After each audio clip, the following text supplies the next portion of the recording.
Yes. I'd like to call to order at this time the Community Development Recommending Board meeting for February 14, 2017. Hello, everyone, and happy Valentine's Day. City Clerk, ma'am, are we in compliance with open meeting law? Yes, we are. At this time, would you please take roll? Chair Miller, Here. Co-Chair Atkin, Here. alternate Co-Chair Jordan, Here. Member McGrath, Here. Member Robello, Here. Member Aker is excused, Member McCoy, here, Member Powell is excused, Member UN is excused, Member Janison, Here. Member Jimenez excused, Member Washington, here. Thank you, we do have a quorum. Thank you so much. Moving on to agenda item 3, public comment. Public comment during this portion of the agenda must be limited to matters on the agenda for action. If you wish to be heard, give your name for the record, the amount of discussion, as well as the amount of time any single speaker is allowed may be limited. And I have just been instructed that would be 3 minutes if anyone wants to make public comment. Seeing no one approach, we'll move on to agenda item 4. Report by Office of Community Services staff on housing the urban development HUD, federal grants, and scoring of federal funds. Staff. Thank you, Madam Chair. Sean Bolster, staff. So this is your recommendation day. We'll start with the HOPWA program, then move into Emergency Solutions, ESG, and then into CDBG Public Service. And in between those, if you want to call a break, we can do that. You've had your TA meetings, you had your roundtable, so hopefully you're ready to go, and if not, we're here to answer questions. Fantastic, thank you. So we'll move on to agenda item number 5, discussion for possible action regarding the scoring and recommended allocation of fiscal year 2017-2018 funding for the Housing Opportunities for Persons with AIDS HOPWA grants. At this time, I'll ask any member that feels that they need to disclose. Staff, do I need to go through and read the listing? You'll want to do that. Also, as we're, Sean Bolster, staff, as we're going through, we'll start with just ideas. You're not going to make any recommendations until you are finished discussing and the question's been called. So when someone says, I'd like to recommend help of Southern Nevada for money, then I'll put it up here and you'll see it. And as I do it, you'll see that your funds remaining, which is right here, will go up and down as you move the money around. Chair, I'd like to recognize Member Jimenez. Happy Valentine's Day, welcome. Okay, but I do need to read just a list in order for members to abstain or do I have to wait until we take the actual recommendation for the vote? No, since you're going over all the applications, go ahead and read them. If there's anyone who has to abstain from the... Yeah. At this point, do I need to read them? I guess that's my question. No. In case they don't know. Okay. Any member at this time that feels they need to disclose or abstain before we open the discussion for our action item for HOPWA, please do so at this time. Seeing none, I open up the floor for any member to begin the discussion conversation as we look at overheads posted. Member Rebello. Divider Rebello, I just want to clarify, we have $1,139,472 available, and the applications we have are over for $514,813. Is that correct? That's correct. That's correct. Okay. Just to get things rolling, I would like to suggest that I train well. I'd like to suggest that we consider fully funding Help of Southern Nevada.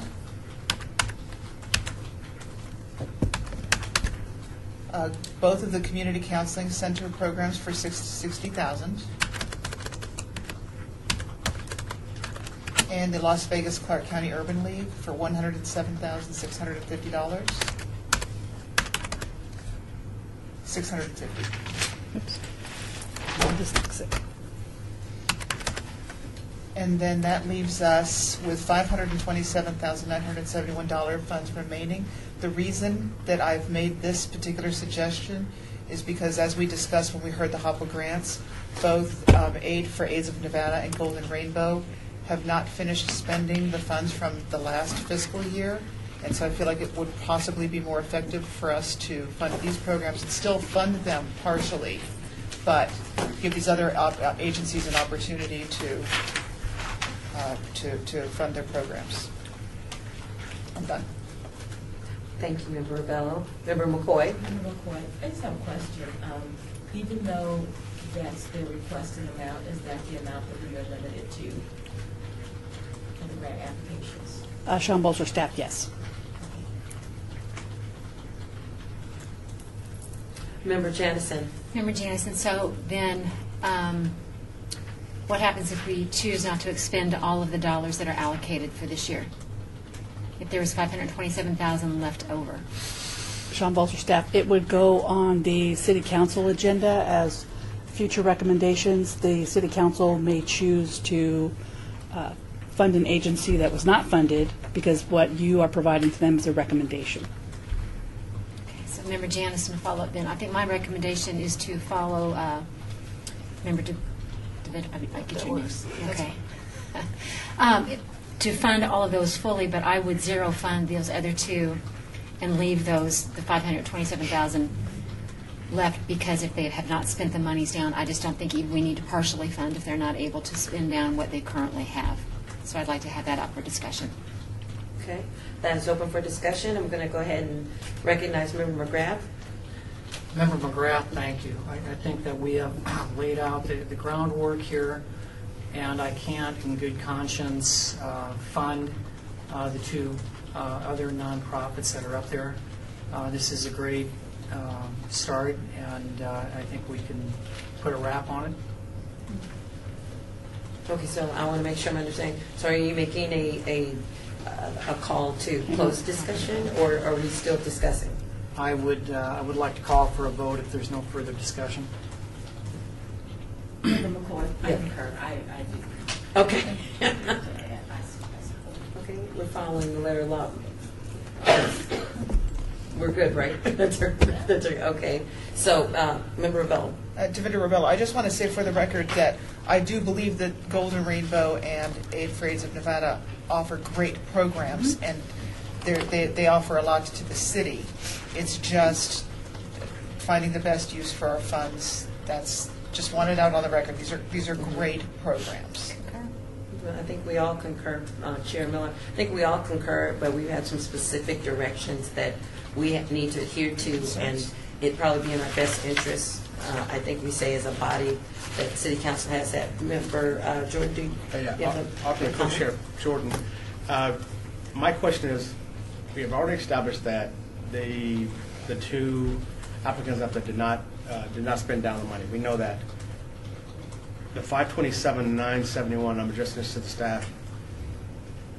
Because we're making recommendations, you're saying the council will take that funding and put it, are they going to go through us again, or are they going to go have their own list? Sean Bolzer, staff, no. Once when we're finished today, then your recommendations will move forward through the city management chain of command, and if they so choose to do something with those funds or even change the recommendations that you've made, they may do that. It's their prerogative to do so. If they do, they let us know what they spend it on? I can update you. Attorney, they may very well just do it right on City Council Day. Oh, okay. I believe you'll be there. It's always a surprise. Okay. Then I go forward and So, Moving Member forward. Aslan, I'm the only one here, I guess, that feels like this money we should make the recommendation, and funding them less is sending a message, but the programs are great. They've submitted plans to figure out how to get reimbursed. And so by taking that remainder and dividing it, I feel like the city council is going to do the same thing. And we're doing the city council a disservice by not making a decision here. I mean, they're going to make the decision anyway, because we're just making a recommendation. I don't- Member McCoy. Member McCoy, I agree with Co-Chair Aslan. I just switched kind of, sort of, only because if they're going to make the recommendation and they're going to spend the money, then I would recommend that we allocate how we see the funds should go. But I'm not sure about splitting it equitably because what they asked for was not equitable. So I would like for us to take a look at how we scored them individually and allocate that funding accordingly. Sure. Member Asplin, it's my understanding that staff has put forward some oversight, some instruction, some communication, and hopefully get these groups back on track. That's been my understanding. So, Sean Bolster, staff, that is correct. and so I would hate to just kind of make the simple decision to punish them for past whatever the issues were. Seems like things might get back on track. And the whole point is for this money to get to the folks out in the street. It's not to punish these organizations. It's not getting to them. That's kind of how I stand. Member Rebello and Member McGrath. Dimitri Ravello. I agree. If there's the possibility and the high probability probably that the city council will make their own decision, then we are sending a message by taking this into account. Their scores are 1 point away from each other, so I do think that splitting the remainder between the two of them would be equitable. So I'd like to suggest that we fund aid for AIDS of Nevada, half of the remaining balance. Sean, can you type that in for us?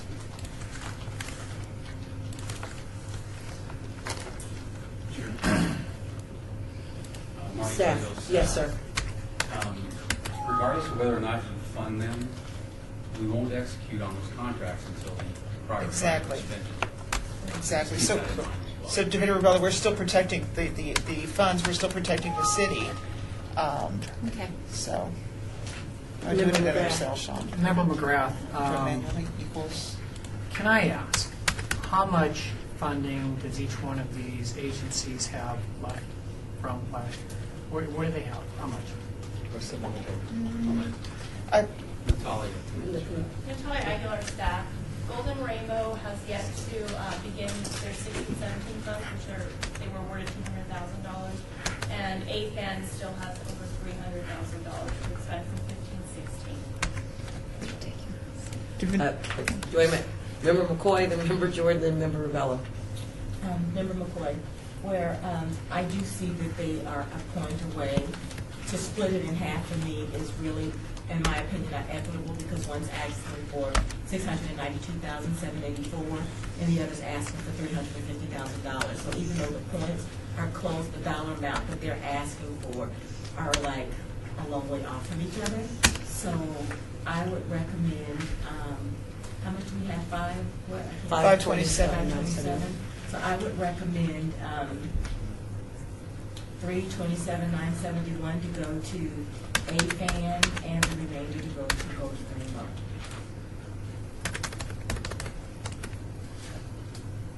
Okay, Member Jordan, then Member Rebello, then Member Jansen. Alternate Coach Jordan. Tracking is important. Reputation is vital. We learned that, okay? We're having these applicants sitting on money. One's $300,000, one's $200,000, okay? It's not a point of learning a lesson. It's a pointing, and you've submitted a grant, you're doing a service, you're collaborating, a whole list of other variables that's why they're here. And then we give them more money to sit on. And one of them hasn't even started yet. You know, so the message is, whether you start or not, there's another $300,000. So I'm inclined to say, zero out the individuals, the applicants that have not even, that got money sitting on the table, and one of them haven't even done anything with it yet. So I'm putting forward, zero out the two we had initially, which is AIDS for Nevada and Golden Rainbow. As far as the council making their 525, sending it out to where they're recommending sending it out to where they're going to send it, then it's on them. But I think the message we need to make clear is not of being negative, but reputation has been vital. It's like, what are you doing? Okay, are we helping them or hurting them? I think we'll be hurting them by giving them more money. So my recommendation is to zero it out. and have the council work with that 527 and put it on them, whether they go forward with it or not. Member Rebello? Divender Ravella, respectfully, I disagree. I do think that, first of all, since the money will not be released to them until they have expended the funds that are on hold, then we're not jeopardizing the funds in any way. I also respectfully disagree with the division of the funds. And the Aid for AIDS of AFAN and Golden Rainbow, they asked for that money for specific programs. So, the Golden Rainbow needs $350 for their program. AFAN needs $692.84 for their program. I don't know that AFAN should necessarily be rewarded with more money just because they're asking for more money. Because their scores are similar and because they're both in basically the same situation, I suggest that, again, that we split the money between the two of them. And that's my suggestion. Okay. Member Janison?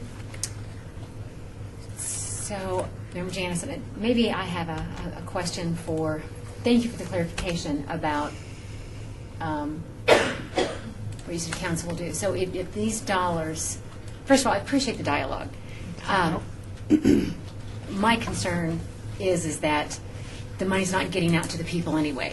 So that's one piece, because we're kind of having three different conversations right now about even splitting the amount. Are we going to suggest to fund any at all?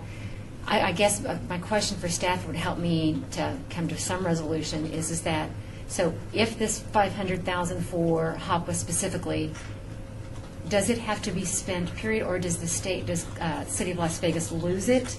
What happens if we say no to this and the City Council says no to funding these two agencies? That's all I have to take that. Marty Toledo staff. One thing to keep in mind too is the Office of Community Services, the executive manager, director, also had input on this as it goes forward to City Council. So that's kind of a further input factor that will be associated with whatever you decide. Okay. And then Natalia can answer as to whether it will be lost or not. Natalia Aguilar, staff. These particular funds, the city has 3 years per HUD to spend them. So we would not lose anything not awarded today. We would just have to redirect it. So, Member Janison, then I will go back and Madam Chair, I wonder if we could go with one conversation first about either fund them or not, and then if we all agree, call for a motion to then to secondarily then say what amount if we choose to fund them, because I'm afraid we're still having this two conversations. So I'd just like to make that as first suggestion for the chair if possible. Having said that, I will still stick with my vote that I would vote no, 0 to those two agencies moving forward until they expend down those. All right, so keep that thought, because Okay. we've got a couple more members that want to speak, and I want to make Okay. sure they get heard. Member McCoy and then Member McGrath. Member McCoy, I have a question, and I think it might be for staff as well, is that during the conversations when they were doing presentations, I found a lot of ambiguity on what the agencies was hearing and their understanding of what was taking place with the city, and I don't know that I got clear clarification as to, they were saying they didn't have access to the funds, and so with that ambiguity going, I would like some clarification on that, just so that I understand a little bit better as to what took place, as to why. Marty Toledo staff. In the prior 2 years, we did not have adequate internal controls to where we were monitoring that money. So it allowed to accumulate. And that was part of their frustration. There was a disconnect in communication and spending plans and just an overall lack of understanding. Subsequent to that, though, we have went out and done one-on-one explicit technical assistance with them. We've spoken with them on a roundtable basis. So everybody is on the same page. They understand now where precisely they are with regard to how much money they have left and what will and will not be executed. So there should not be any ambiguity at this point. There was a lot of frustration from the prior 2-3 years in that amount of time where the money was available. And then Member McCoy, just to follow up, so then, as of right now, this is cleared up between City of Las Vegas and the agencies, and we are all on one accord on the same page. So there were some issues on your end as well as some issues on their end. So with that being said, I don't know that all the onus was totally on them. And so I would like for us to keep that in mind as we move forward. Okay. Member McGrath and then Co-Chair Aslan. Member McGrath, I couldn't agree with our co-chair, Jordan, or Terry anymore. I mean, they nailed it. And I hate dealing in hypotheticals, but hypothetically, what is the chance that we're going to be here at this time again next year and see these two agencies with a surplus of funds again? It's not like we are due to award them this money. It's not going to go away. We're still going to have it. What is the urgency to apportion them part of our leftover? I just can't see rewarding them this year. I can't. Co-Chair Aslan? So, Member Aslan, so, in understanding, the two sides, it's also my understanding from Natalia that there's been some things put in place to get these people back on track. And my biggest focus is how do we get this funding to the people that need it. And if they have, put things in place to get these people managed correctly, and now these agencies are following suit, then it sounds to me like we won't be in this situation next year, that everybody will be spending the money and getting reimbursed the way that they're supposed to. Because they do have to spend the money and then get reimbursed. And there were some issues about submitting the proper paperwork or whatever the issues were, but it sounds like that they've got a plan and they're back on track. And, I think it's not about rewarding the agency, it's about helping them manage the funds and getting this to the people that need it. That's the bottom line. Member McCoy? And I agree with what you all are saying. I mean, in a different world, but it seems from my perspective, there was accountability and responsibility on both parts. And so if you're going to hold them accountable for their part, then we have to somewhat hold the city accountable for their part. Not just because they held the money, but they had a responsibility to the agencies as well, and they didn't fully do their due diligence. So for me, personally, I do respectfully agree to a certain extent, but I just think that we're giving them less funding than what they asked for, and I think that I would like to see the procedures and the checks and balances put in place and an opportunity to work on both sides. Member Washington, and then co-alternate Chair Jordan. Member Washington, so from everything I'm hearing, it sounds as though since these organizations still have money they need to spend, that they'll be spending that this year, and I don't know, maybe even into next year with the amount of money that they still have banked. So it's not, if we reward them less money, then none of the programs are going to suffer at this point, because this is future money for them. However, I wonder, what is that going to look like this time next year if they're so far behind? I mean, are they really going to have to pull out stops and spend a lot of extra money in order to catch up, in order to start spending on time, so that if they apply next year, that they won't be in the hole at all? Does that make sense? So it feels like they're always going to be behind unless they spend a lot of extra money, but they're not going to spend a lot of extra money if you can only spend it on certain things that you said you were going to use it. Co-Chair Jordan, and then Co-Chair Aslan. And looking at this, the way it's set up right now,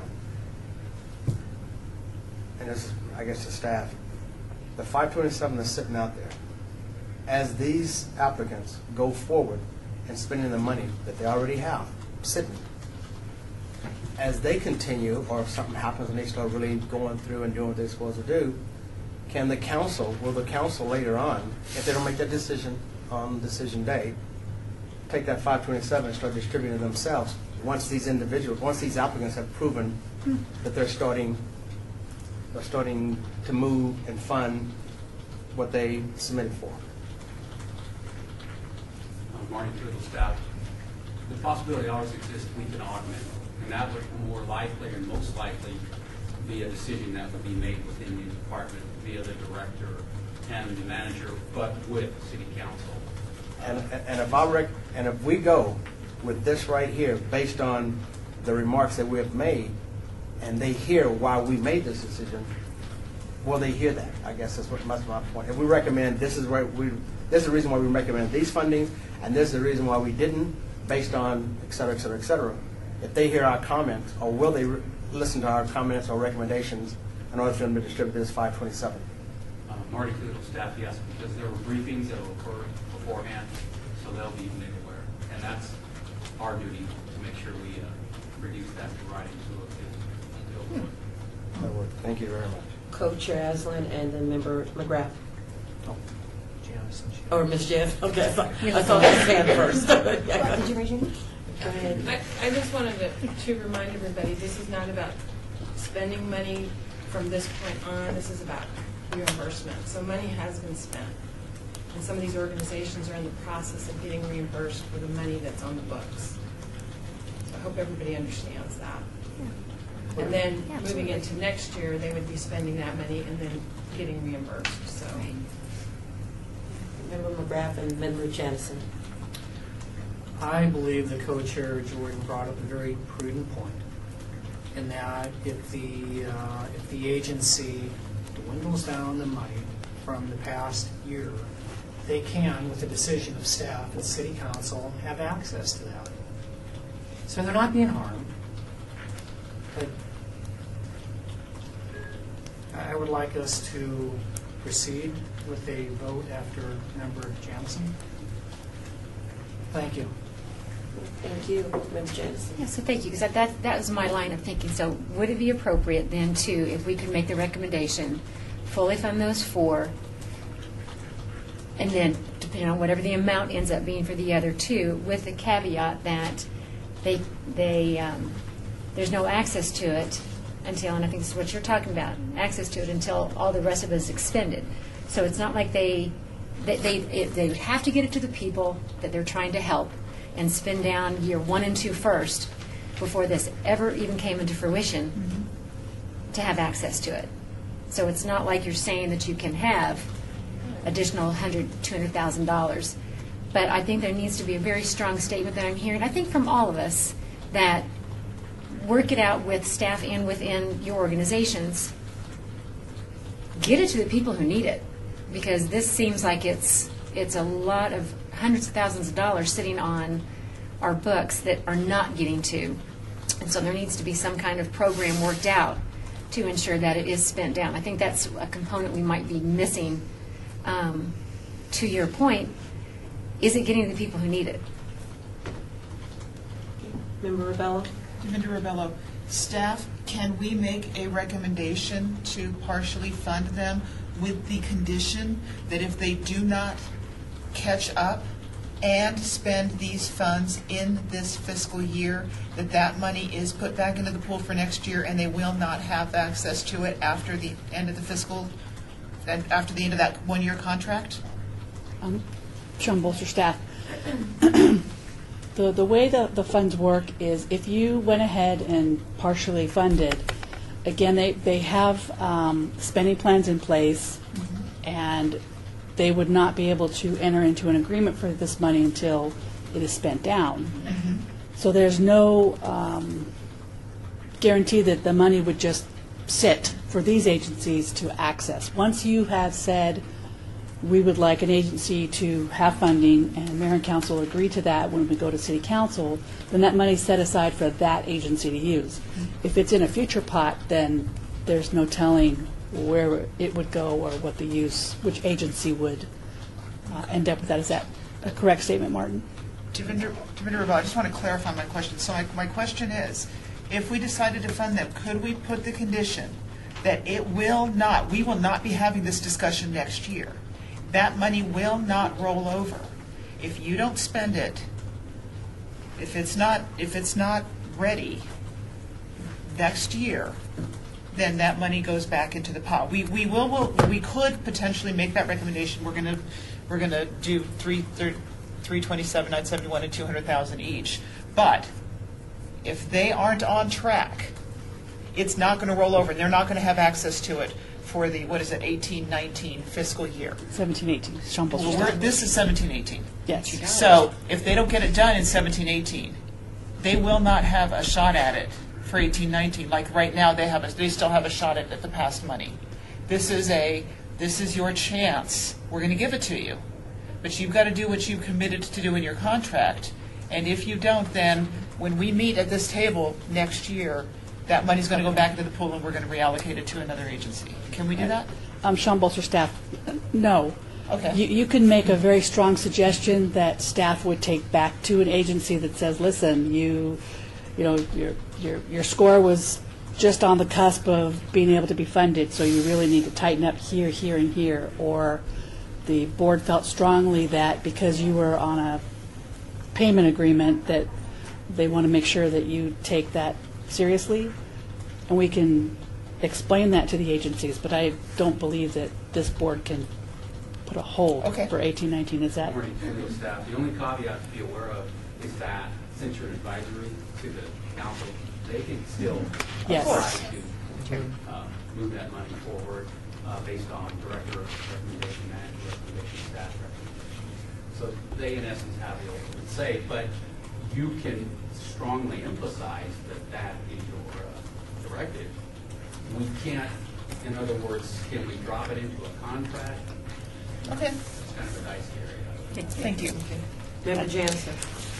So I think I just heard Sean say, if we choose to put it and restrict it to, and we recommend to those agencies, then it's for those two agencies only to pull down. If we were to say we weren't and that it would stay in another bucket, could the community counseling and these other agencies apply to you all to have increased funds out of that additional 500? Potentially, more potentially, what we try to do at times is if we have our high spenders very efficient and funds are going to clientele and they're being served, that option is always available, yes. Okay. So that's out there too. Okay, so Member Janice, I'd just like for us to think about then possibly maybe putting some in for those as only pull down if they spend everything else, but then leaving, recommending that whatever is left over then allows for those agencies, those high flyers that are doing very, very well, to have the opportunity to be able to expend it because we know that it will get expended quickly into the community for those who need it. So, And Shambles or staff, and that's in our agenda items. Okay. When we put our agenda items to mayor and council, we have a line in there that should funds become available, that we have the ability to reprogram them as necessary. Alternative Chair Jordan. Thank you. In regards to that, don't we have something already in place for these applicants that you were saying we have in place for them in order for them to start spending and so forth and so on? And we just started this year? Shambles or staff, yes. Okay. They both agencies have spending plans, correct? Natalia Aguilar staff, that's correct. Okay, so already got that in place? Okay. Yes. Okay. Member McCoy. Okay, so here we go. I would like for us to recommend, because I think we've exhausted this, suggest that we allocate them a small portion, and then the rest of it, I like the idea of the agencies, if they're doing very, very well, be able to request additional funds and give them something. You guys know what I'm talking about at this point, but I would like for us to move on to say,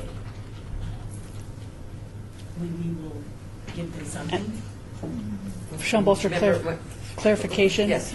Should you agree to suggest all of the funds, that would happen anyway naturally if they did not follow through with a spending plan or spend the funds down. We have things in our agreements that benchmarks, and so they, as part of their spending plans, have been given specific benchmarks to meet, and I believe they're working through that right now.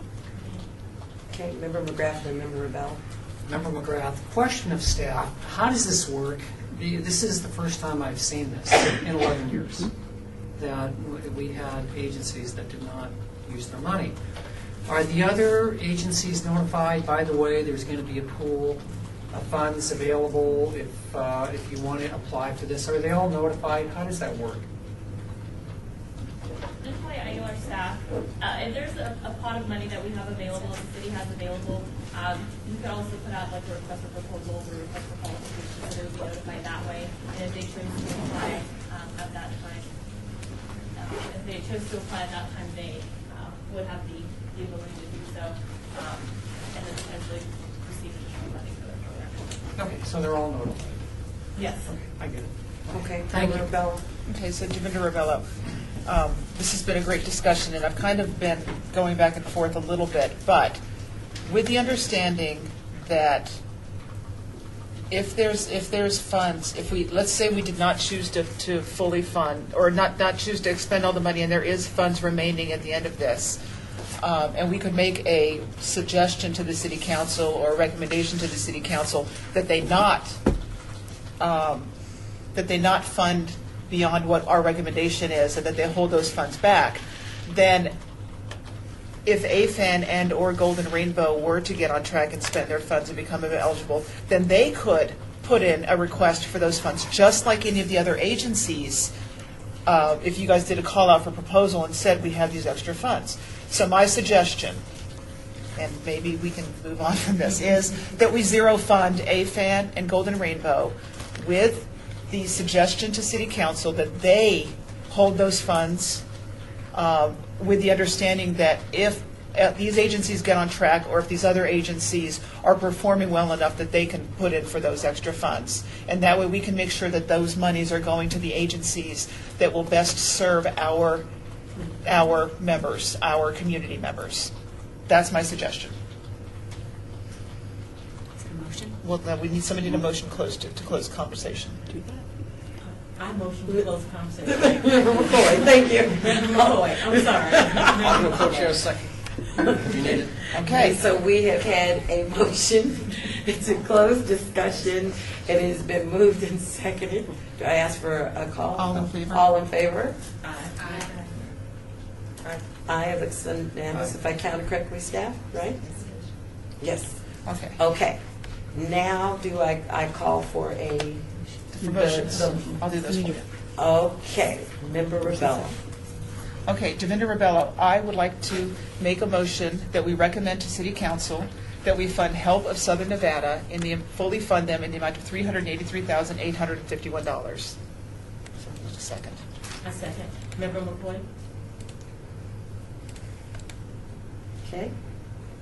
Now you call, are we going to make the motions? Are we going to vote on each one individually? Yes. Okay. Sean Bolster, staff, yes. Okay, so we have had a motion and a second, thank you, to fully fund, is that correct, what I'm saying? Yes. Fully fund Help of Southern Nevada in the amount of $383,851. All those in favor signify. Aye. Aye. Record show that the vote is unanimous. Devinda Rebello, I would like to make a motion that we zero fund Aid for AIDS of Nevada. And the reason that we are zero funding them is because of lack of performance for their past awards. However, they could be eligible to request funds should they get on track, and there are funds available at the end of the year, at the end of the time. Member McCoy, a second. Okay, so we have had a motion and a second to zero fund AIDS for AIDS Nevada AFAN due to lack of performance. Lack of spending. Or spending performance. Lack of, Previous spending. Previous spending performance. that works. That works. Does that work? Is that proper? I want to make sure I'm properly wording that. So, vote. Okay. At this time, I call for a vote. All those in favor signify by aye and a hand raised, please. Aye. Aye. Everyone abstain? Nay. The record reflect 8-1. 8 to 1. So motion, do I need to say that motion? Motion Okay, carries. motion carried. Okay. Devinda Rebello, I would like to make a motion that we zero fund Golden Rainbow due to lack of previous spending. However, that if they get back on track, they would be able to perhaps request those funds at a later date. Okay, we've had a motion and a second to zero fund Golden Rainbow due to lack of Previous spending. Lack of previous spending, but ability to request funds at a later date. Please signify by vocal and hand. Aye. Aye. The record reflects 8-1. Thank you. This motion carried. Devinda Rebello, I would like to make a motion that we recommend to City Council that we fund Community Counseling Center. Do we need to name the program? The case management. This is the case management program in the amount of, fully fund them in the amount of $60,000. Okay, thank you. We've had a motion and a second to fully fund Community Counseling Center case management. Do I have to give the amount, or does it matter? Yes. The amount of $60,000. All those in favor, please signify by hand and voice. Aye. Let the record reflect it was unanimous. Give me 1 second to get the other name, please. Can I go ahead and go on, or do you want me to wait? Give me 1 second so I give you the name. I have it. I have it. Thank you. Left my paper. Devinda Rebello, I would like to make a motion that we recommend to City Council that we fund Community Counseling Center Community Health Program fully in the amount of $60,000. Okay, we've had a motion and a second to fully fund Community Counseling Center Community Health Program in the amount of $60,000. All those in favor, please signify by hand and voice. Aye. Let the record reflect it unanimous. Devinda Rebello, I would like to make a motion that we recommend to City Council that we fund Las Vegas Clark County Urban League Housing Assistance for PLWHA program fully in the amount of $107,650. Member McCoy, a second? Okay, we have had a motion and a second to fully fund Las Vegas Clark County Urban League Housing Assistance in the amount of $107,650. Please vote by hand and voice. Aye. Let the record reflect that is unanimous. Devinda Rebello, I would like to make a motion that we move forward the slate as presented to the City Council. Member McCoy, a second? Okay, we have had a motion and a second to move forward with the slate in reference to HOPWA. All those in favor, please signify by hand and voice. Aye. The record reflect unanimous. Thank you, everybody. Well, that was fun. Moving on to agenda item number 6, discussion of possible action regarding the scoring and recommended allocation of fiscal year 2017-2018 funding for the Emergency Solutions Grant, ESG. Again, I will ask if there is any member that needs to abstain or disclose at this time. Member Jamison, I won't be voting on Catholic Charities of Southern Nevada as I serve on their board of directors. It's on there. Oh, perfect. Thank you so much, Member Jansen. Madam Chair, Sean Bolser, staff. So for the Emergency Solutions Grant, in the remarks section, I'll just add another one, just so we know what the programs are for. So you'll see that West Care has asked for shelter operations, Shade Tree has asked for some shelter operations, and then the rest have asked for rapid rehousing and or prevention, or just rapid rehousing, which is a housing program for ESG. You have $386,540 available and $1,089,087 requested.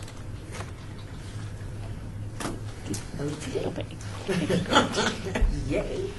Okay. Member Rebella. Devinda Rebello, I have a question for staff. The funds that are divided up, how is that divided up between ESG and HOPWA? Does the City Council say this percentage goes to ESG, this percentage goes to HOPWA, or is that how we get it from HUD? of Sean Bolster staff, that's how we're allocated the money from HUD. Thank you very much. This is the City of Las Vegas is an entitlement agency, and so HUD gives us those funds based on our poverty levels in our population. Thank you. It's a magic secret formula. Is any, and my members, anybody want to open discussion as you look at what's posted as amounts requested and what is available for us to use? Alternate co-chair. Do we have, thank you. Do we have any applicants up here that, I guess to redirect, have money sitting on the table that they haven't spent? I direct that to staff. That's a good question. Natalia Aguilar, staff, no, none of these agencies have leftover money. You might as well just sit down.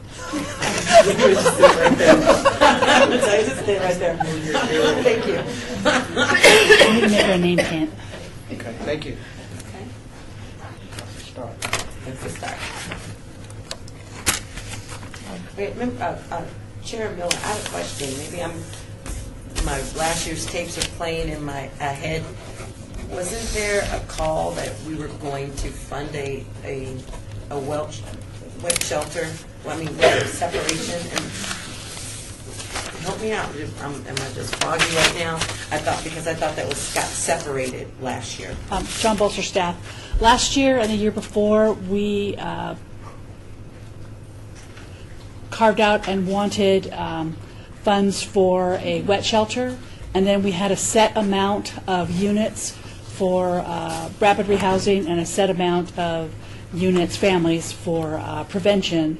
And this year we did not do that. Okay. So it's up to the board. Okay. You have staff that can answer questions from the agencies if you'd like. Thank you, staff, because I just, when I saw that, I thought I recall from last year it was separated, so. All right. So I'm assuming you could, Quick question. Member Rebello, yes. Member Rebella, just a quick question. What would a perfect score have been? A perfect score was 440 for Sean Bolster staff. A perfect score was 440 for all three applications, for ESG, for HOPWA, and for CDBG. Thank you very much. 440 was your best score. Member Jimenez? I just wanted to, I thought it would be easy to, looking at the totals, Shade Tree asked for 15,000, so can we just fully fund them? It's a suggestion, we're having a discussion. Let me highlight that for you. Co-alternate Chair Jordan? Thank you, Chair. In regards to, keep in mind, board members, that in funding, some of these applicants, some of these agencies, I'm sorry, that, and we had this in previous training and conversation, that if they're not fully funded, it may not help what they're trying to accomplish. Whereas before, we were making a lot of decisions in regards to percentages here and percentages there. If we give them partial, it may cause them more rift than accomplishment or helping them out. So I just, food for thought, keep that in mind. Thank you. Member McCoy? Member McCoy, question for staff. Did any of these agencies not attend the mandatory training? Natalia Aguilar, staff, they were all present at the mandatory TA session. Member Janison? Member Janison, for discussion, I would, especially after listening to some of the comments, I would recommend to start the discussion on $200,000 for West Care, Nevada.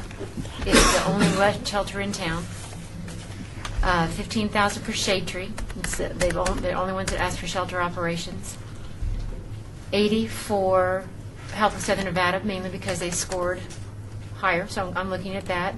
And then whatever's left out of that, the rest of it would go to Salvation Army for and prevention. And I understand not like piecemealing, but the reason that I would recommend just giving what was left to Salvation Army is because they can utilize it with other funds, and Help of Southern Nevada would be getting their full for the R&R and prevention. And then zero funding the rest at this point.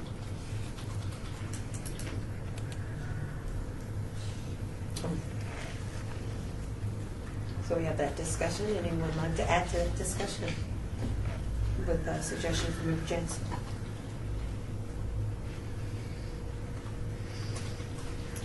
Co-chair, alternate chair Jordan? Thank you, Chair. Because we had a strong emphasis on the wet shelter, not only been the only one in town, but it's really the only one. I would make a suggestion that we fully fund them at $225,600 and keep Shade Tree at 15. Ooh, well, hello, where did that come from? Powerball. I'm getting excited. We can fund everybody. I did say wet shelters. I remember I should just. Yeah. So, and the rest was Salvation Army. Thank you. Okay. Any other feedback? Members of Member Ravello? Divinity Rebello, I just want to say again for the record, all of these programs are exceptional. They all offer very, very good needed services, but we don't have a ton of money. We have a very little pool of money for this program. And based on the scoring, Lutheran Social Services, Help of Southern Nevada, and Catholic Charities did score lower. They were the three that scored the lowest. So I suggest that we close, if there's no more discussion, I suggest we make a motion that we close discussion and move forward. Okay, so we have had a motion and a second to close discussion on our ESG applicants. All those in favor, please signify by hand vote and vocal. Aye. Let the record reflect the unanimous to close discussion. Thank you very much. Member Ravello. Divinity Rebello, I make a motion that we recommend to City Council that we fully fund West Care Nevada Inc. wet shelter in the amount of $225,600. Member Washington, I second. Okay, there's been a motion and a second that we fully fund, am I correct in doing that? Okay. Fully fund West Care Nevada Incorporated with $225,600. All those in favor signify by hand and voice. Aye. The record reflect unanimous. Divinity Rebello, I'd like to make a motion that we recommend to City Council that we fully fund Shade Tree shelter operations in the amount of $15,000.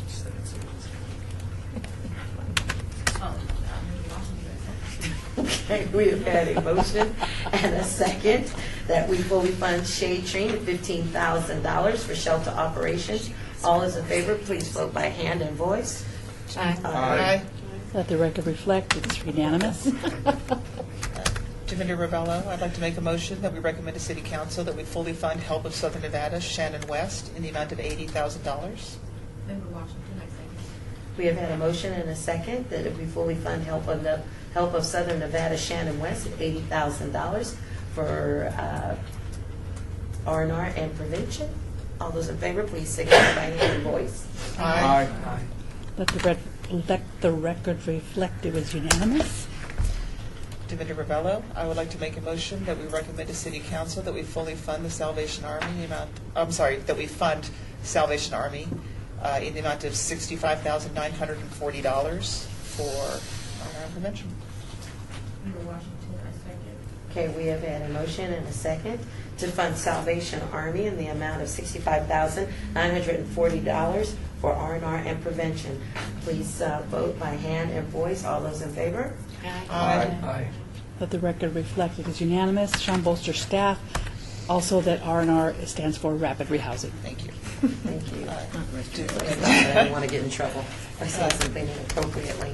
Well, that's okay. Divinity Rebello, I'd like to make a motion that we recommend to City Council that we zero fund Lutheran Social Services due to lack of available funds. Member Washington, I second. Okay. We have had a motion and a second to... Madam Chair, can I just clarify, due to lack of funds and due to their score on our rubric? Excuse me.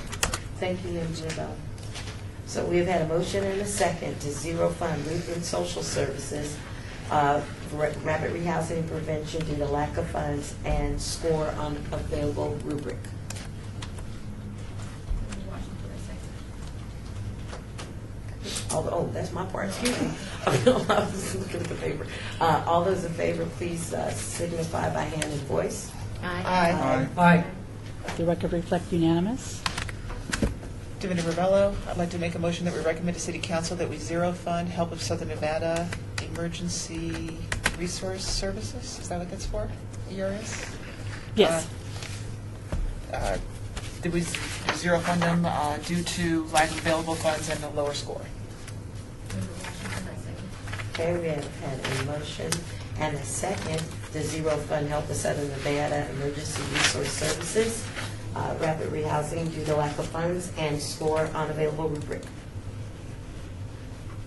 Please vote and signify by hand and voice.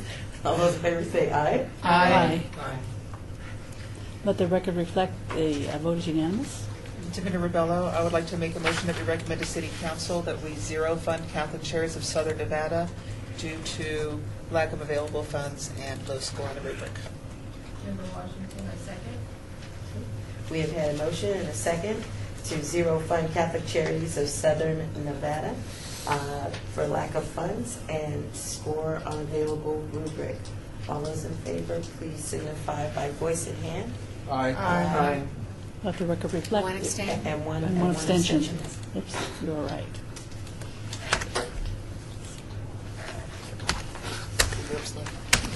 Okay. All right, Madam Chair, I would like to make a motion that we recommend to City Council, or that I'd like to make a motion that we move this slate forward as presented to City Council.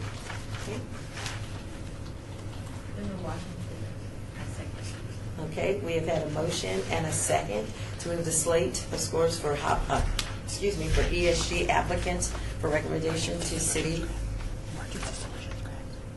emergency service grants. Shambles Emergency Solutions Grant. Okay, thank you. Emergency Solutions Grant.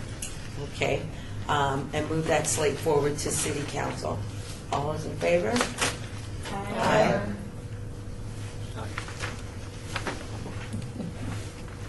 Oh, yes.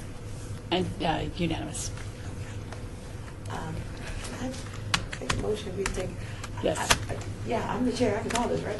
Okay, pretty sure. We'd like to take a 10-minute recess so everyone can get some water, get hydrated, and just take a little break before we get into this next group. Thank you.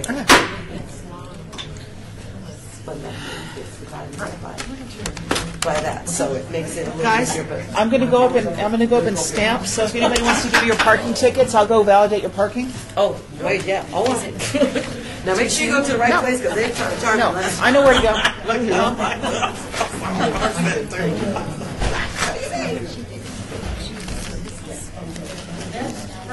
I'm coming. Come on.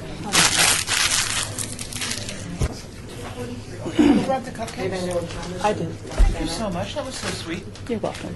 So we may have to do some adjusting, and staff will have to do that because we've got a limit on shelter ops. It didn't come up. Yeah, just send it to me. Okay. Well, I can do it, Oh, we but, do have a form? well, they want to get started. Well, hang on. Yeah, we need them.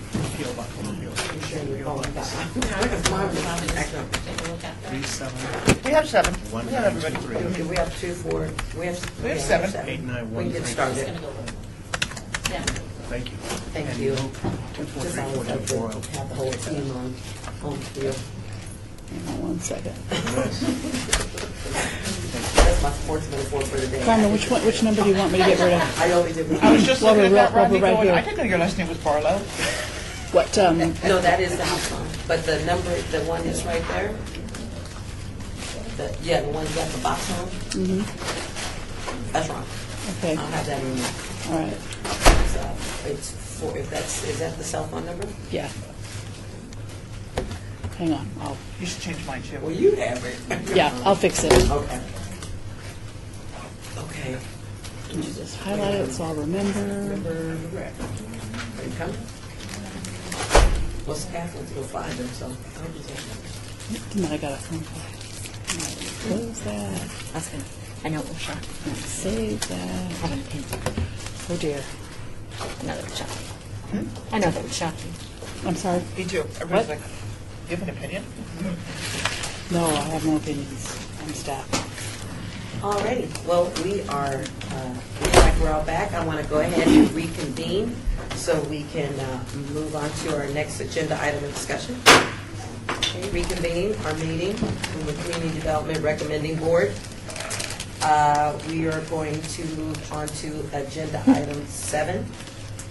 Discussion for possible action regarding the scoring recommendation allocation of fiscal year 2017-2018 funding for the Community Development Block Grant Public Service CDBG-PS staff. Sean Bolster, staff. So if you remember in our earlier discussions that Mayor and Council have provided you with percentage rates that they would like each priority grouping to receive. And so for the homeless grant, it's 40 to 50% of the total allocation. Your allocation for CDBG Public Service is based on last year, which is $705,127. For seniors, it's 15 to 25%. For special needs, up to 15%. And for youth, 15 to 25%. So your minimum score for all three programs, HOPWA, ESG, and Public Service, was 264 points. So you're going to see, this is the terrible color, let me fix that, some agencies that have a different color, and that is because they did not, hang on, here, let me just give you a better, there we go. Much better. They did not make the cut for the 264 points, so they are out of consideration, out of your consideration to start with.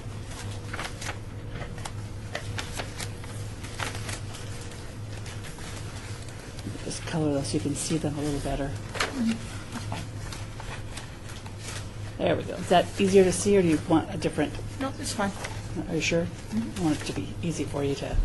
Well, staff, this is Chair Miller. I have a question. Okay. So since this is divided up into this, would it be appropriate for me to ask members if they need to abstain or disclose if I go through each group? Would that make it easier? Or do we have to do it all complete as a slate? Since it's very specific, it's still under that grant, but it's like homeless, seniors. Would it be easier, Madam Attorney, to do it group by group? Attorney Foncello, when you submit these categories, will you be submitting these categories as a slate? I thought we were going to do all of it. To the city council, or you do it in mass? They, Sean Bolster staff, they are submitted as a slate, but they are broken out by between homeless, seniors, special needs, and youth. So they're all grouped. They're respective, but it's one agenda item. So David or Ravello, so when I move the slate forward, it's going to be the entire slate of all CDBG, not 4 different CDBG slates, correct? Correct. Let me, well, maybe. Who knew that? I knew that before. So this was last year's. So the memo, the agenda memo looks like it is on the board. So they're sent to the mayor and council for the entire amount, and it shows the breakdown. So this is obviously the public service amount, and then these are under that are the construction and admin and all the other amounts to break the CDBG. So, Attorney Foncello, Madam Chair, I believe what you'll need to do at this point in time is ask if there's going to be any inspection disclosures of all the CDBG entities. Okay, so I'll have to have members look through there and then go for it. Okay. All righty. So at that time, as we are on agenda item 7, I'd like to call any member at this time to abstain or disclose for the entire slate of our CDBG grant. Member Jansen. So Member Jansen, I will abstain from 2 items. Catholic Charities is on here twice, and the reason being that I serve on their board of directors, one for homeless and one for seniors. Seniors. Okay. Are there any others? Okay, seeing none. Let's get going. We would like the members over. Madam Chair, I would recommend Sean Bolster staff start with the smallest group first, start with special needs, and just kind of wheel your way through, work your way through. I think might help. Okay, so special needs, I believe, is the second page and begins with the Shade Tree That Incorporated. is Sean Bolster staff, that is correct.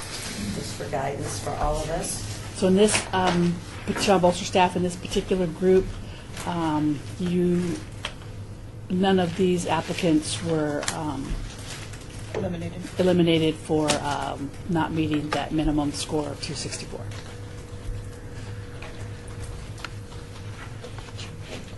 Member McCoy, and then Member Jansen. Member McCoy, clarification from staff, but we did have Nevada Partnership for Homeless Youth and Foster Kinship that are correct, that did not attend mandatory training. Can you please advise? I don't have a list, but I will tell you that it was reflected in their scores. Agencies that did not attend the mandatory training lost 25 points off of their scores. Ms. Holly, I go on staff. I do have a list of those that attended the workshop. I heard Nevada Partnership for Homeless Youth. They did attend, and there was another one I didn't quite finish. Foster Kinship is not on the list.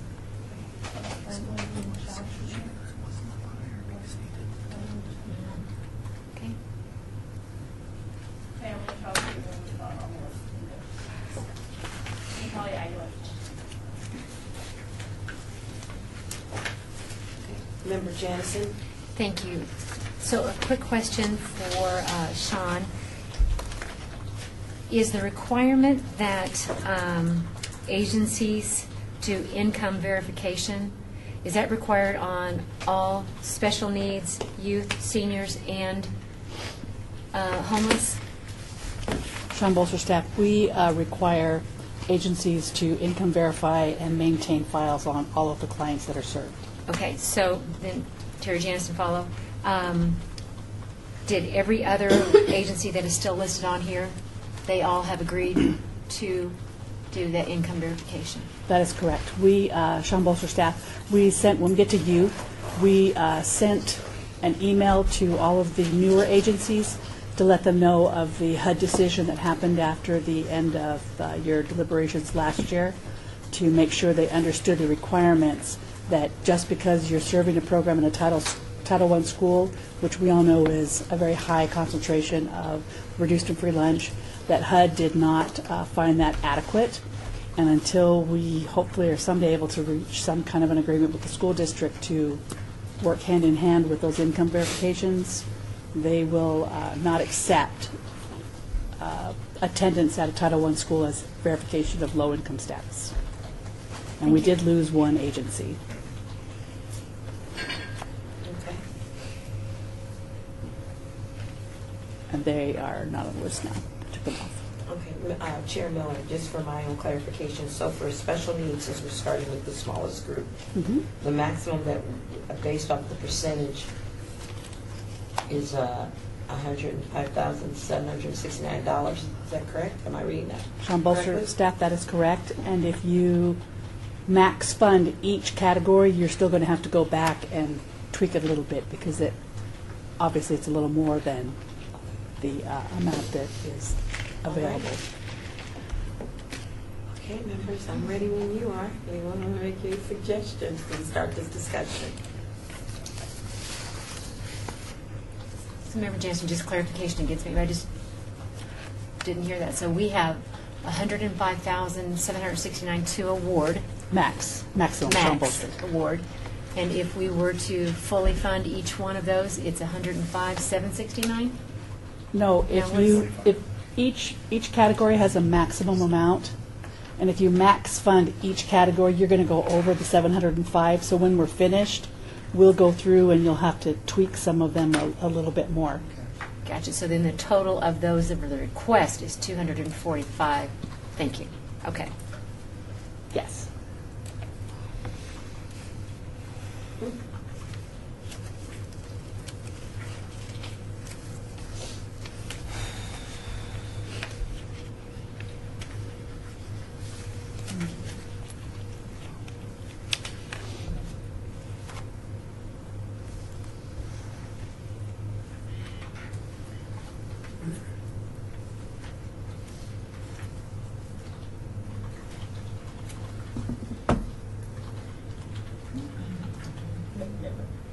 Member McCoy and then Member Jimenez.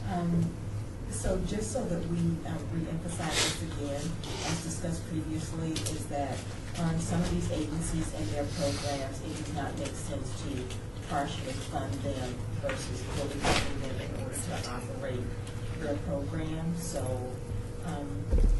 maybe it would help us to keep that in mind when we decide which one we're going to eliminate. And if we just went, well, I don't know, let's go off the scoring because a lot of them have some really good programs, but I just wanted us to be mindful of that.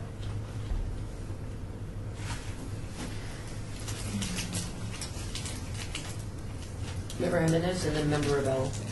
Member Jimenez, so just looking at my scores, the applications, and from last year's experience, I believe it was the Family and Child Treatment of Southern Nevada. They do have a really good program. They offer counseling to victims of domestic violence, but two things. One, they didn't go to the workshop, and the second, they still don't have, even though I asked last year and this year again, they don't have any Spanish speaking classes. I think that's like an emergency, and we want to request that. They're not there. Special needs? Family Child Treatment of Southern Nevada. Under special Yeah, needs? Nevada Partnership, no. Am I wrong? No, She's on the right one. It's the Nevada Partnership for Homeless Youth. And No, then she's right talking. up underneath it, it says Family and Child Treatment of Southern Nevada. Sorry. So I was just suggesting for them to get zero funding, and that gives us more money for the other agencies. Thank you, Member Jimenez. Member Rebello. Member Rebello, just to get us rolling, I would like to suggest that we go ahead and fully fund the Shade Tree in the amount of $47,200 and Nevada Partnership for Homeless Youth in the amount of $41,217. And that gives us 80, if we were to go with a full max of 105,769, what's our minimum that we're supposed to give for this There category? was, Sean Bolster staff, there's no minimum. The direction from mayor and council were up to 15% of the total. Thank you.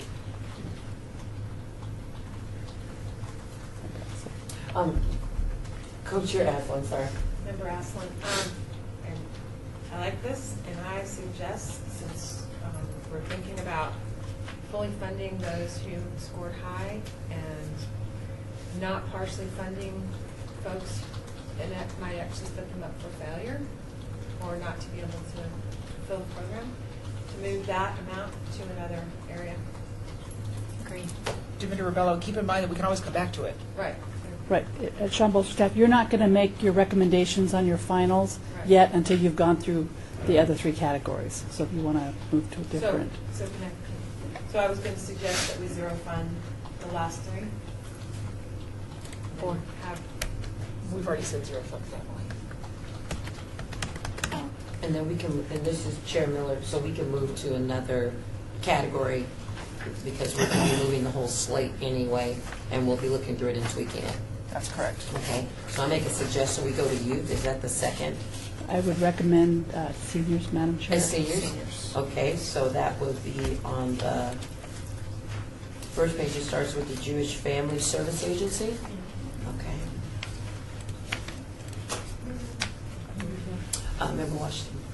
Just for clarification, Member Washington, have we moved off from special needs? Yes. We can go back. Well, we can go back, we just moved out for a second, that's all, still open for discussion. Member McCoy. I'm sorry, Member McCoy. She had a question, so she wants to go back to that one before we move on, so can we hear her out? Okay, sure, go ahead, Member Washington. I just quickly, I want to take into consideration the foster kinship. Member Washington, I'm sorry. I want to take into consideration foster kinship because it was their first time applying. They didn't get the highest score, but they filled a really unique gap as far as their services because the kids weren't necessarily in foster treatment. They were just not with their custodial parents. And so the folks that were being helped wouldn't, it's not a burden on the government in that sense where, you know, foster children are over here, but you have a lot of children who are, you know, not at home or not able to be with their parents for whatever that reason is. And those folks that take them in, they need some type of support that's probably not just readily available to anybody. And the fact that they're doing that, I just want to take that into consideration. It is a really small amount that they're asking for in order to fill this gap. And so I didn't want to just throw them out just because they had a little bit of a lower score. One who was also I suggest that we keep that in mind when we are looking at the scores overall for funding, the small amount that they're asking for, and also the special gap that they feel that none of the other organizations are. Thank you. Duly noted, Member Washington. Staff? Shambo staff. So, Member Washington, did you want me to put the $10,000 as a recommendation for, Yes. as a suggestion for the moment so that you can? Yes, Okay. I suggest that we Thank do you. the $10,000 as Okay. or the suggestion for discussion. Gotcha. Okay. Chair Miller, does anyone have anything else to discuss for our special needs category before we move to seniors? Okay, seeing none, let's go ahead and take a look on the same page up at seniors.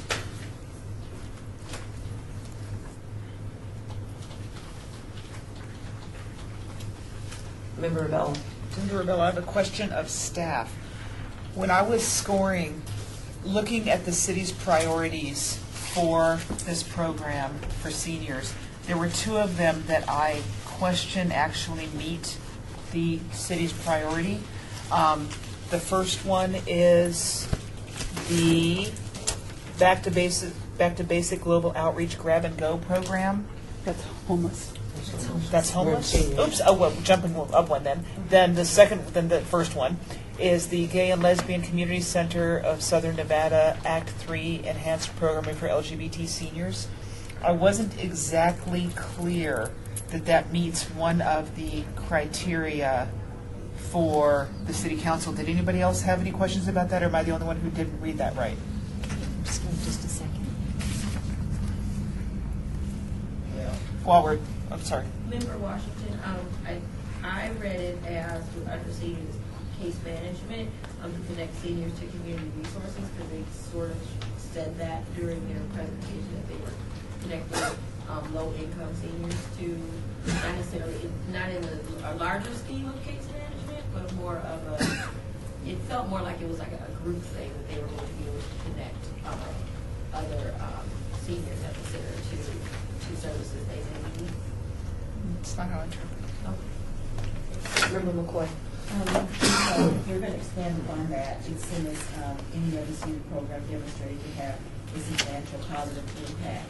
And for me, that's a huge population that I think it's a unique program. And I think it's a program that's not duplicated here in the city, and it gives those folks that fit in that category an opportunity to go and have an outlet in a positive way amongst like-minded people and assistance in how to navigate for the rest of their life. So since it's unduplicated, I feel like it kind of fits into category D for me and partially C. Thank you. I'm just looking for some feedback. That's what we're here to do, is have discussion. Member Jansen. So, question regarding expansion of funds. Did these agencies all spend down their funds from last year and or the past 2 years? Sean Bolster, staff.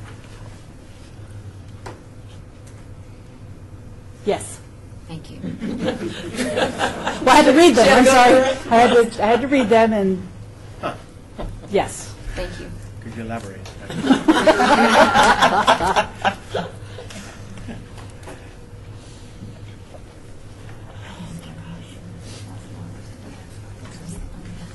Did anybody drop off? And in Sean Bolster, staff, for the seniors, you didn't have anybody that dropped off for the minimum score of 264.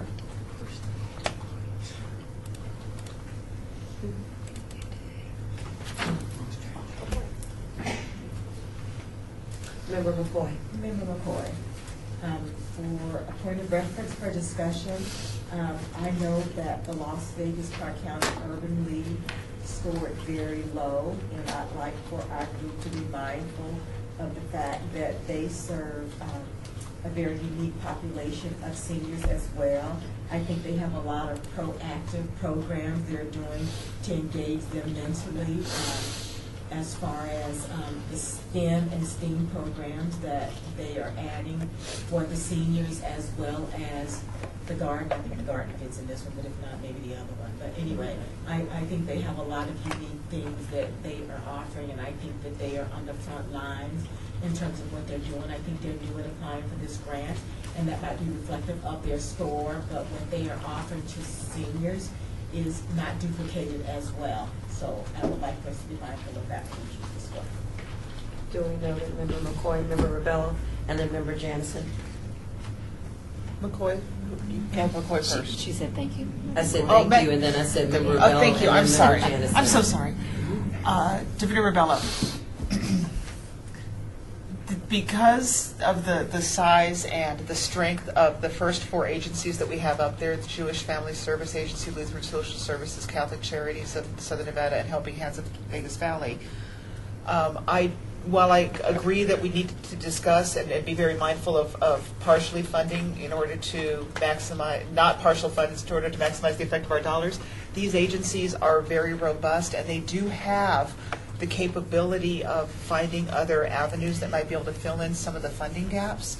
So rather than looking at the model that we did perhaps for the last agency of fully funding the top scorers, we could perhaps consider partially funding those in order to stretch the dollars down to those agencies that may not have scored so high, but without being fully funded would not be able to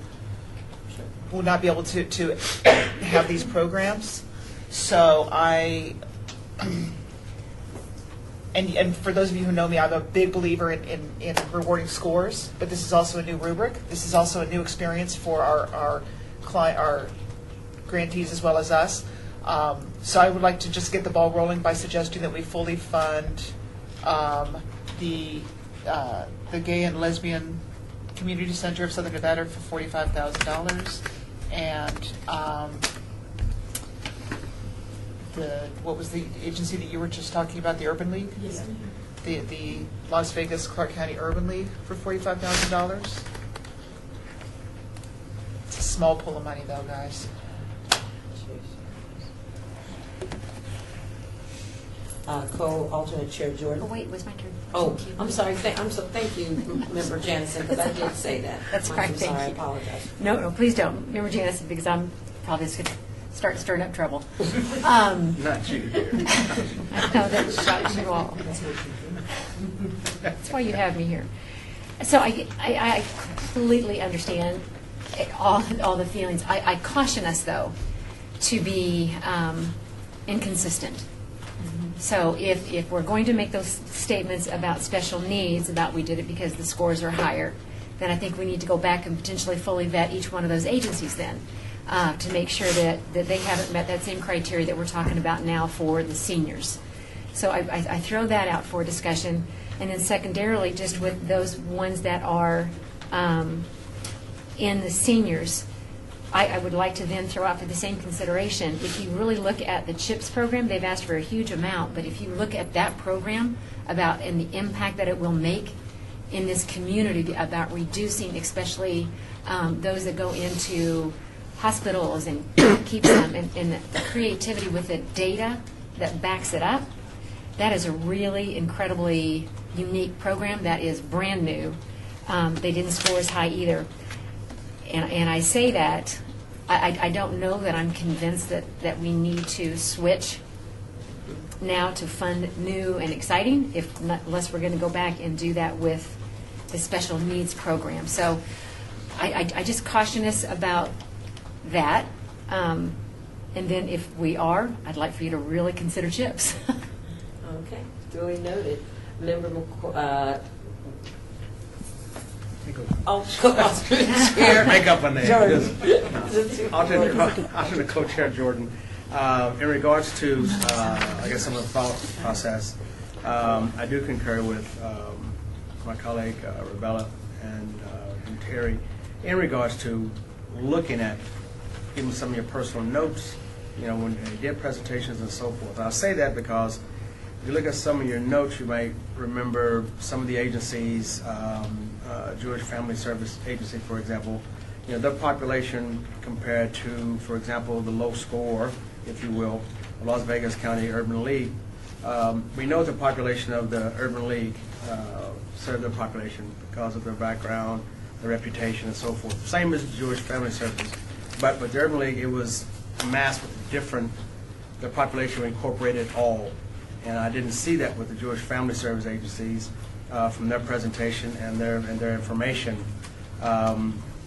which is one of the questions that I boldly stated, and I've stated every year, do you just deal with those of the Jewish faith, so forth and so on? And of course they said yes, but their material was saying, no, this is who we actually work with. So I had some challenging thoughts on that.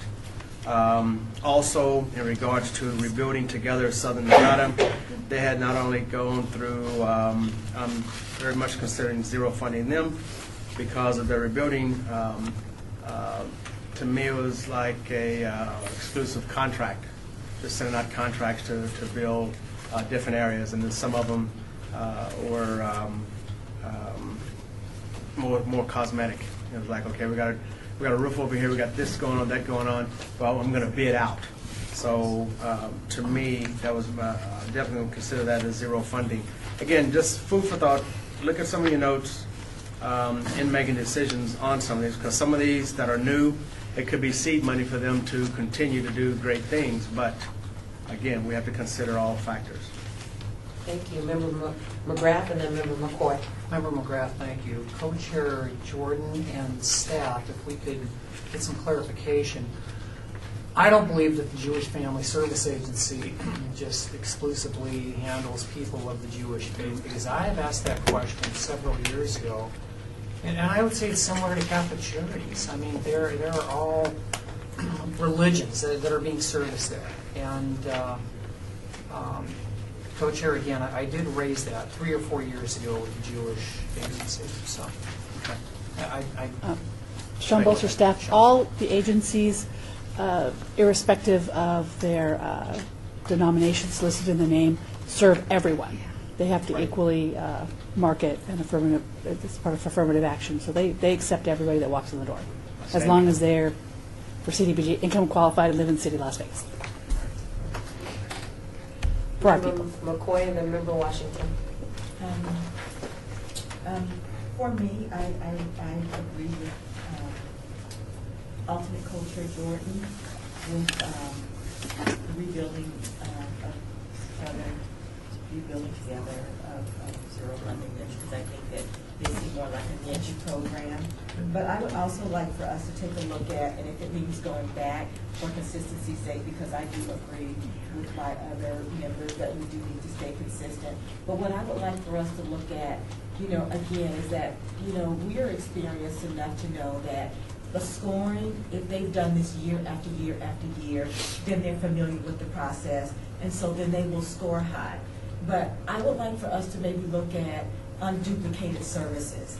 We need to kind of maybe tap into other populations where I know that we serve everybody that comes through the door, but we also all know that certain agencies probably market predominantly to a certain population more than others. And I see, and had begun to see it last year, an inequity that's taking place with that. And so if we have a unique program that's coming up with seed money, which was one of our directors from HUD in the city of Las Vegas, and I would like for us to look at and not concentrate so much on the scoring, because again, a lot of our top agencies have applied for this money year after year. They've been here at least every year since I've been here. But we have a lot of great new programs that's coming on board that are new to this process, but have some amazing program that I think deserves an opportunity. Sean Bolter, staff. Jewish Family Service Agency is a new agency to this board. They are taking the Senior Lifeline program from the Jewish Federation program as they're doing a restructure. So I just wanted to make sure it's a program that you're familiar with, the Senior Lifeline program, but it is a new agency that's going to, so they have a different board, different staff, different budgetary, everything's different. Same program, but it's just moving to a newer agency because the Jewish Federation is changing some of their model. Thank you. Member If- Washington. I'm having, Sean Bolster, I'm having Marty bring down some notebooks, so maybe we can share a couple of them, the little baby laptops. So if you want to take a look at something, you might want to look at budgets, if that helps you as part of your discussion to see who asked for what money to do what piece of service. Member Washington, did you have a comment? Yes.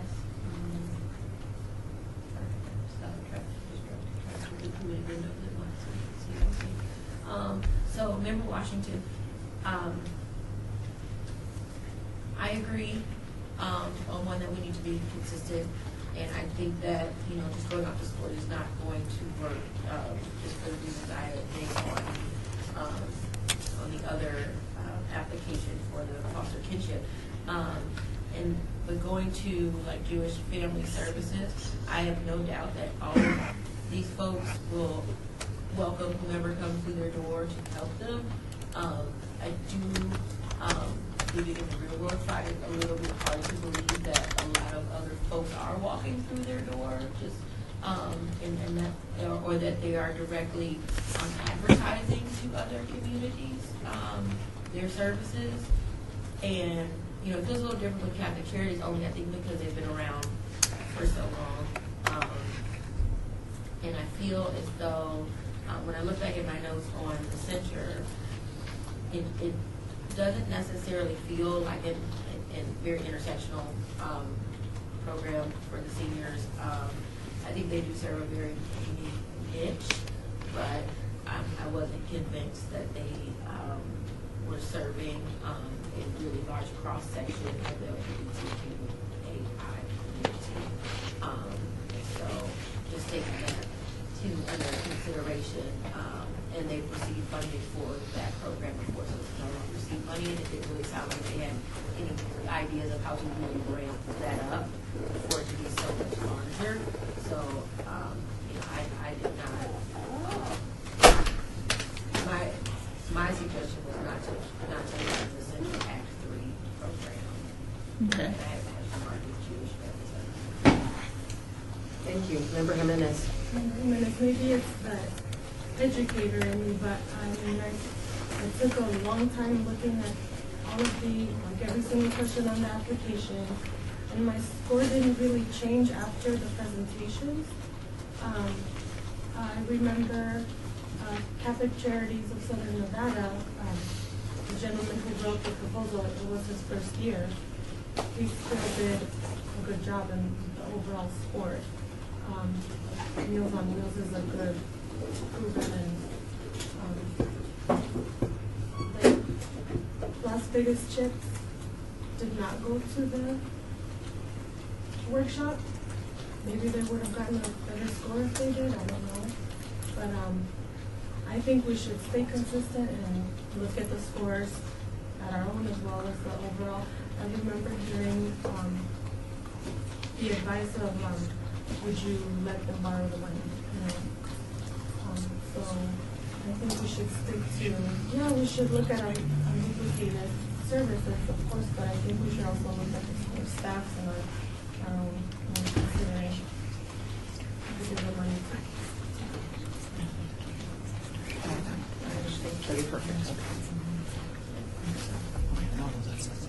Member Washington and then Member McCoy.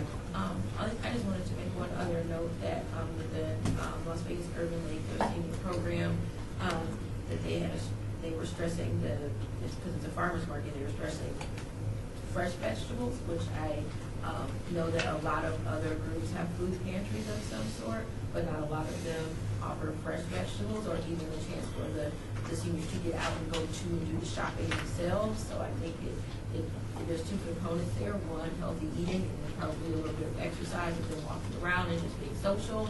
And, folks getting outside of their homes sometimes is a really big boost for their overall well-being and health. And I think that's just really important. important that, you know, we have folks who want to make sure people are eating well, but also socializing, that it encompasses more. And then also for the fact that the Urban League also has other services that, even without them putting it in their grant, there's probably some automatic wraparound services there that, you know, if a senior is having an issue with something else, that they can be easily directed within the confines of the Urban League or elsewhere. So I just think that's something that we should keep in mind. Okay, Member McCoy and then Member Janison. I was raising my hand for a computer, and then I just plugged mine up, so sorry. Oh. Okay, Member Janison.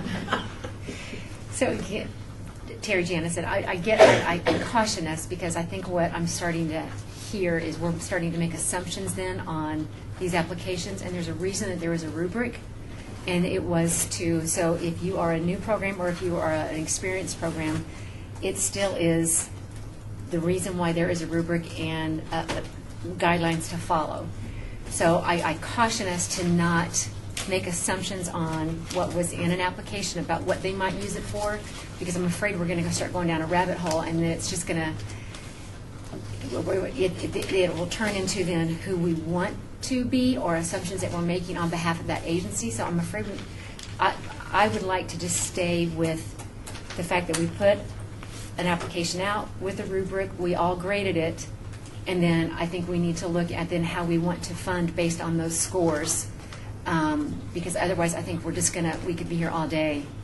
And it's not going to be fair to everybody who has made those applications because they followed what the application was in the rubric. Member Washington.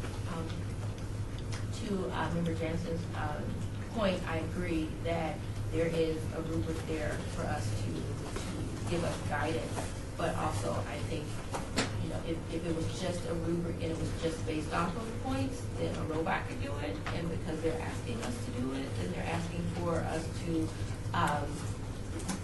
there's some leeway there, and obviously I don't think that we should assume that they're going to do something different with the money or what have you.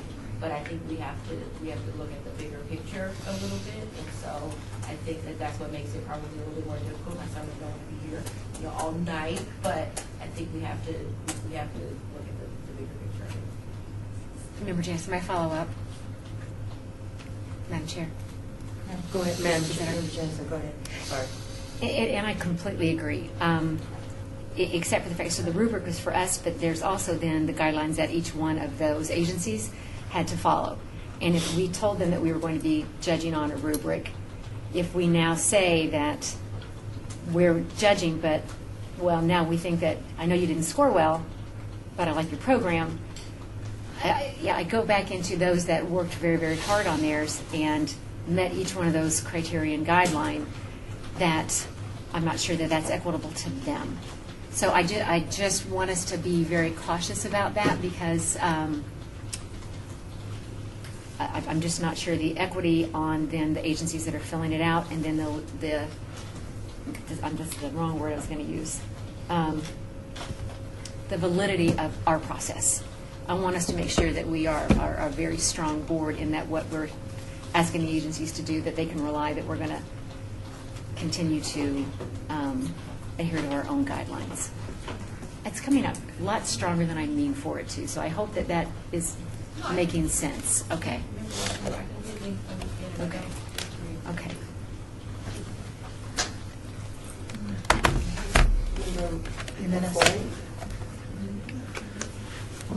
It's okay. I would like for Member McCoy for us to. Was that the box I was there? No. Oh, okay. Okay. I think that we've heard a lot of different suggestions here, so I would like for us to move forward with funding Shade Tree for their. Wait, okay, so you have the wrong one, really? It got away. Seniors. It got away. Okay. It's scooched. I am suggesting that we zero fund the Jewish Family Services Agency.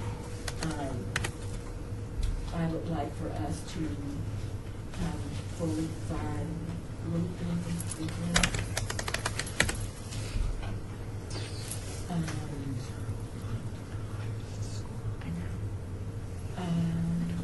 I can't get. I know, I'm just letting her know. I would like for us to fund Catholic Charities of Southern Nevada Meals on Wheels for $50,000. I would like to fully fund the gay and lesbian community.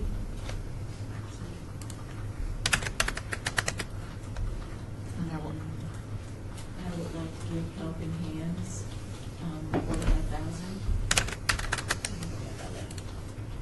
$45,000. You're over, Sean Bolster, you're over by $53,000. Well, you know. Anyway, somebody else can jump in. Okay. That's a start anyway. That's a start. Member Rebella. Divinity Ravella.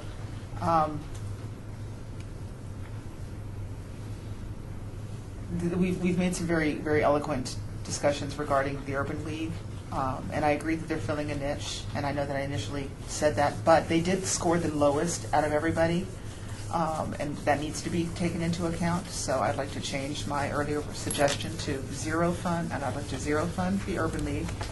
I would like to suggest that based on available funds and scores, that we zero fund the Gay and Lesbian Center. Now I'm going back exactly on what I was saying earlier.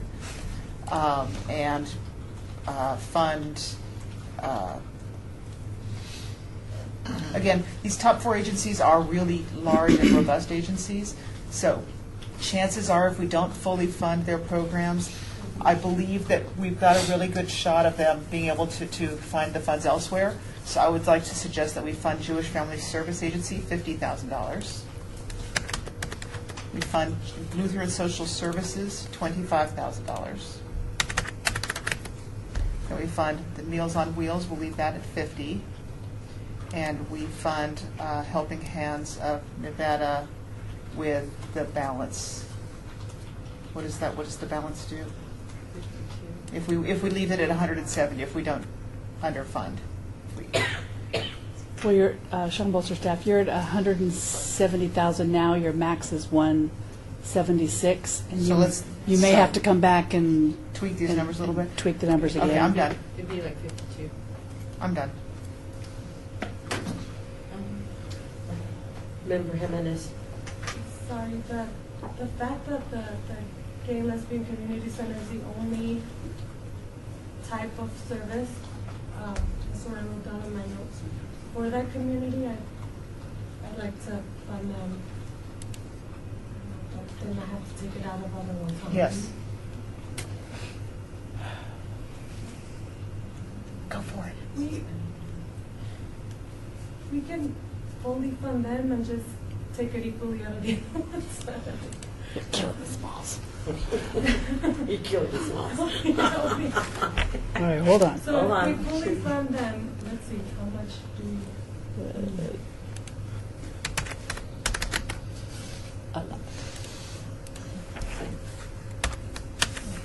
Divinity, I just want to throw out there, fully funding the one that got the fourth score, or the 5th score, and not fully funding the ones that scored higher Exactly. above them is hard for me. Me too. The only, Member Jimenez, the only reason I brought it up is because they're the only ones that have that, the service for them, so. Member McCoy. Well, if we're going to stay along those same premises, the Jewish Family Services, I would recommend we fund them at $30,000. Because I do think, as my member Rebello stated, is that they're strong enough that they would be okay. If they're not fully funded, they will still be able to manage their program. I am okay to do Catholic Charities, $40,000. And Helping Hands, $30,000. And the Gay and Lesbian Community, the balance. Well, both. They can only have, we can't give more than 45. Well, I took care of that, didn't That's okay, I mean, that's,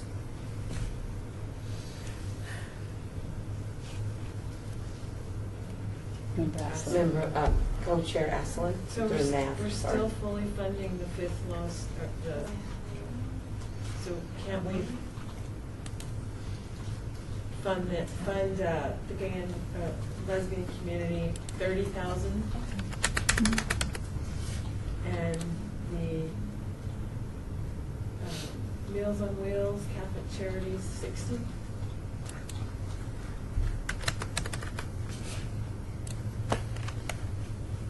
Member Rebello. Divender Rebello, I just want to point out that for the LGBT seniors, that $45,000 was at $450 per client. So theoretically, if we cut their funding, they're still going to be able to execute the program. They'll just be able to serve fewer people. And while that sucks, that's at least it's not. Based on what I'm seeing here, it won't kill the program like it would for some other programs. So perhaps that'll work. I would like to suggest that we fund Jewish Family Services back to 40, and Catholic Charities Meals on Wheels at 50. And that still leaves us with, and of course we can always come back, but that leaves us with some funds that free them up for some of the other programs, and we can see what happens.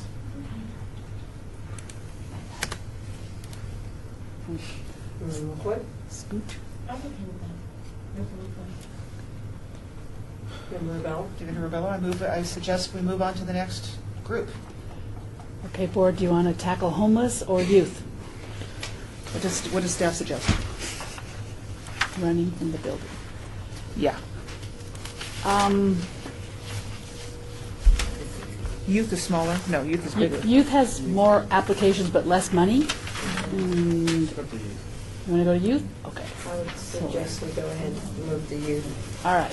So Sean Bolster staff, as we move forward to the youth programs, you do have 3 agencies that did not make the cutoff for the minimum score of 264, which was 60% of the 444 available points between staff and the board.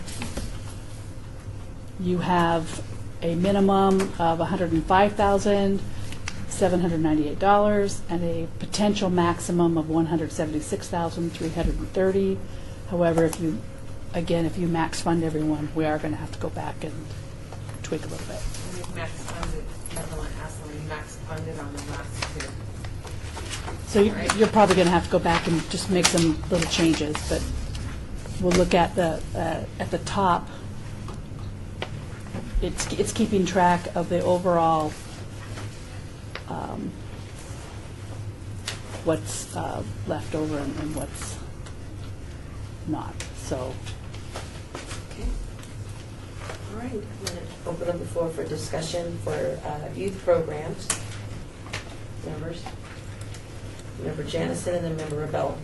Thank you, Member Janison. So according to my notes, I've got underneath youth that Boys Town, On My Way Home, and Future Smiles does not meet the city's criteria for either children enter kindergarten ready to learn, children read a grade level, students are on track, or reduce racial and ethnic disparities related to disciplinary practices. So I'd like to have that discussion, because if that's the case and we all agree upon that, then those 2 would be taken out of consideration for zero funding. Those again? Future Smiles and Boys Town, Nevada are the 2 that I had that did not meet the criteria. Divender Rebello, I also had Core Academy. That they didn't meet the... They didn't meet. Oh, they didn't meet. Okay, never mind then. Oops, sorry. Looking down that. Okay, Member McCoy. Tri-County Public Education Foundation make the mandatory training? We deduct 25 points on it anyway, regardless. Correct. They lose, agencies lose 25 points from ours, and I guess, did the board, Natalia, did the board also score them on that, or just us? Natalia Aguilar staff, the 25 points is deducted just for the city of Las Vegas staff.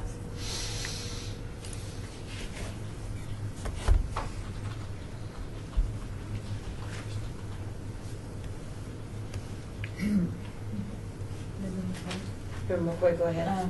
Then I would just like to get clarification that, did we all agree on Member Janison? Did we all come up with That was what I was just about to ask. That went down, so can we, are we in agreement? Make the suggestion. I Suggest we would zero like to make a fund. suggestion that we zero fund Boys Town, Nevada on my way home, as well as Future Smiles, because they do not meet the youth criteria. Member Jimenez. I had, is Adams Place on there? Yes. They didn't meet the qualifications for me. That is correct. Sean Bolster, staff, I believe that Boys Town, Nevada on the way home qualified under the playground to prison pipeline criteria. Oh, yeah. Virginia Rebelli, the question with Boys Town, I think, was not the playground to pipeline. It was the question of the schools or the areas of their service. However, my question of staff was, there's obviously their clients are part of their program, but some of the clients, when they leave the program, they do enter those schools that meet that criteria of Downtown Achievers, My Brother's Keepers.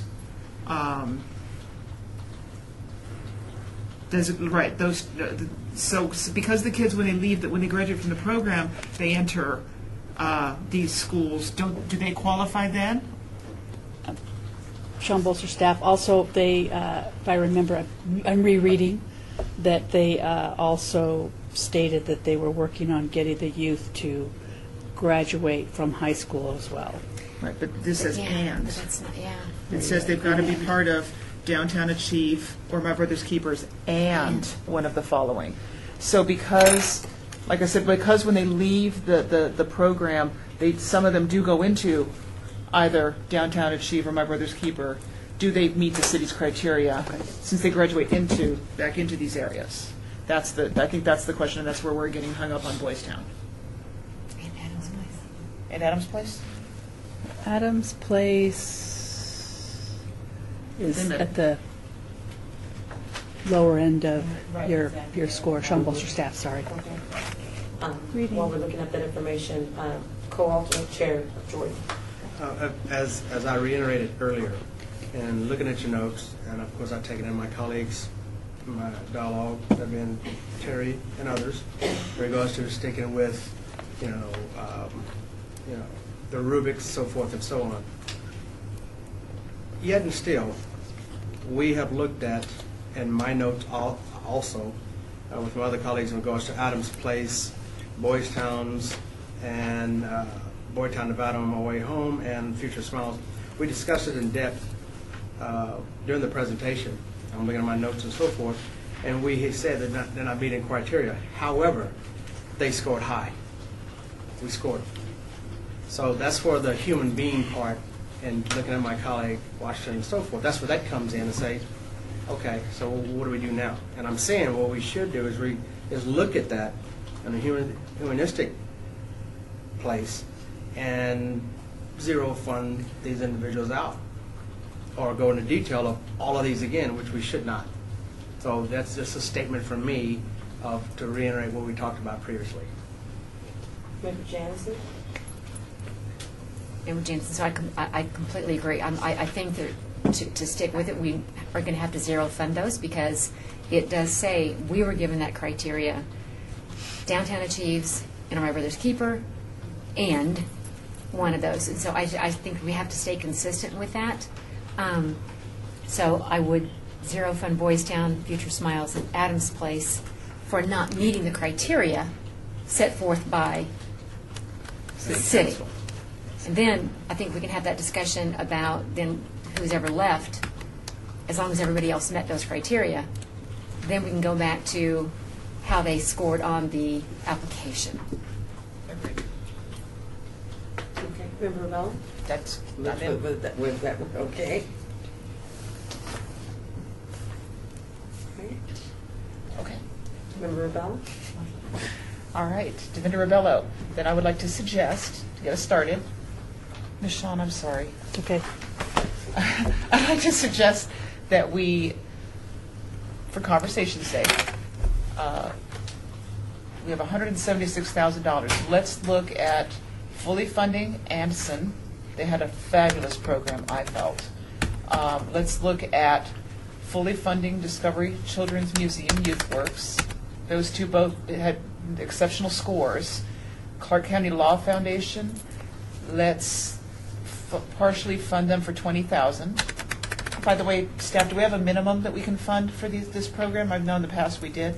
There was Shumbolster staff, no minimum established this year. Okay, because in the past it was $15,000. Correct. And then the Clark County Public Education Foundation, let's fund them in the amount of $30,000.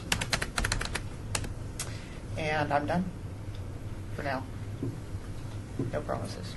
The 16 back left on the table? Okay. Ish. Co-Chair Aslan? I just want to point out that we're at 160, and we're going to have to come back and address all these because we've been using the max column instead of the min, which is going to reflect in the next one, which is our final, which is our homeless category. So It's a good point. Stop here and go check that out, and then revisit these, because I think we're going to find out we didn't have as much as we thought we did. Good point. By the time we get to homeless. Member McCoy? Well, while I respectfully agree with the process in which we're using, and Anson did have a good program,